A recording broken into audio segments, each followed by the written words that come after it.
আসলে এই কাজটা এভাবে করি না, আমরা এই কাজটা এভাবে করি যে আমরা এটাকে এমনভাবে সমাজে আমরা মিলিয়ে দিয়েছি যে আমাদের সাধারণ যে কোরবানিটা, এই কোরবানিটাও আমরা নিয়ম ঠিক রাখি।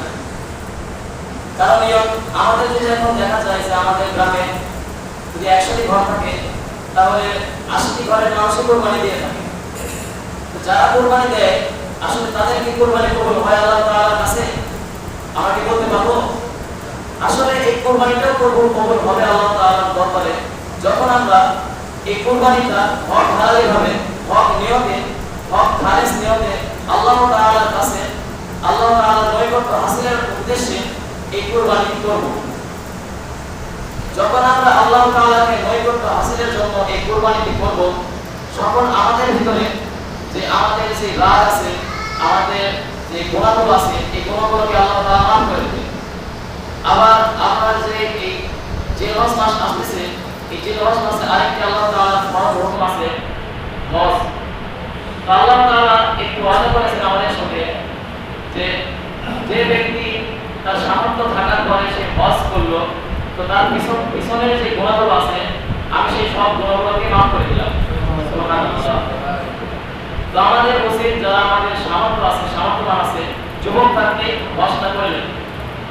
আমাদের মধ্যে এখন সমাজে কি প্রচলিত সিস্টেম আছে, সারা জীবন কামাই করে যায় আর শেষে যখন দাড়ি চুল পেকে যায় তখন আমরা হজ করতে যাই, কিন্তু হজ করতে গিয়ে শরীর আমাদের ঠিক থাকে না, সব জায়গায় যেতে পারি না এবং ঠিক মতো হজ আমাদের কবুল হয় না।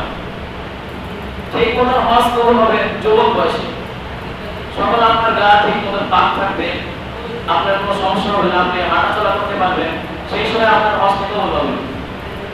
আসলে আমাদের এই কোরবানি সিস্টেমটি আবার একটু বলি যে আমরা যারা কোরবানি করব তারা ঠিক মতো আমাদের যে 7টি ভাগ আছে এই 7টি ভাগ মিলিয়ে নেব।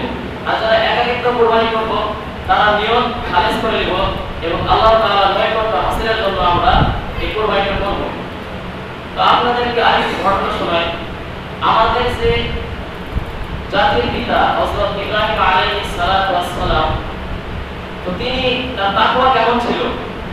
আল্লাহ রাব্বুল আলামিন যখন ইব্রাহিম আলাইহিস সালাতু ওয়াস সালামের 86 বছর বয়স ছিল, সেই সময় ইব্রাহিম আলাইহিস সালাতু ওয়াস সালাম আল্লাহ তাআলার কাছে একটি দোয়া করলেন, রব্বি হাবলি মিনাস সালিহিন, হে রব আমাকে তুমি নেক সন্তান দান করো।